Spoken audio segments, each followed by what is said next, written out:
আসসালামু আলাইকুম। লাউ চিংড়ি তো সবারই অনেক পছন্দ, কিন্তু মিষ্টি কুমড়ো চিংড়ি এটা কয়জনের পছন্দ আমি জানি না, বাট আমার ভীষণ পছন্দ। তো এটা একটি সিম্পল খাবার, বাট এটার স্বাদ অতুলনীয়। তো আজকে আমি সেটাই রান্না করতেছি আমাদের লাঞ্চে। আপনি খুবই সহজ এবং ঘরোয়া উপকরণ দিয়েই আজকে আপনাদের দেখাচ্ছি কুমড়ো দিয়ে চিংড়ি। প্রথমে আমি সরিষার তেল গরম করে অল্প একটু পেঁয়াজ, তারপরে আদা রসুন বাটা দিয়ে একটু ভেজে নেব।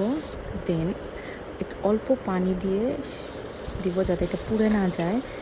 তারপরে একটু অপেক্ষা করে দেন মশলাটা দিয়ে দিব। আপনি যে কোনো স্পাইসেস শেষ করে দেখেন, আমাদের একটু মশলা বেশি পছন্দ করি আমরা, তাই একটু মশলা বেশি দিয়েছি। তারপরে দিয়ে দেবো চিংড়ি মাছটা। মশলাটা কষানোর পরে চিংড়ি মাছগুলো ডিম ছিল, মাশাল্লাহ ডিমওয়ালা চিংড়ি ছিল, এত মজা ছিল।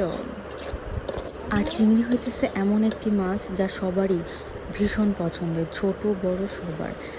আর এখন দিয়ে দেবো মিষ্টি কুমড়োগুলো, একদম কিউব করে কেটে নিয়েছি আমরা, পাকা মিষ্টি কুমড়ো। এখন এটাকে দিয়ে কিছুক্ষণ কষিয়ে তারপরে দিয়ে দিব আমাদের।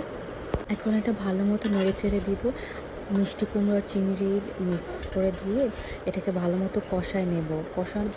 কষানো যত ভালো হবে আপনার তরকারির টেস্ট তত বেশি ভালো হবে। This is the must have idea, that is আমি আমার মাদের দেখি তারা রান্না করার সময় প্রথমে যে জিনিসটা মাথায় রাখে সেটা হচ্ছে আস্তে রান্না করা।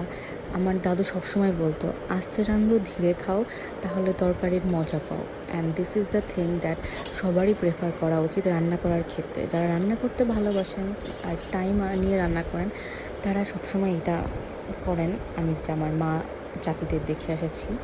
তো লাস্টলি আমি পানি দিয়ে দিব কষানোর পরে, কাঁচামরিচ দিয়ে বলক দেওয়া পর্যন্ত রেখে দিব, তারপরে দিয়ে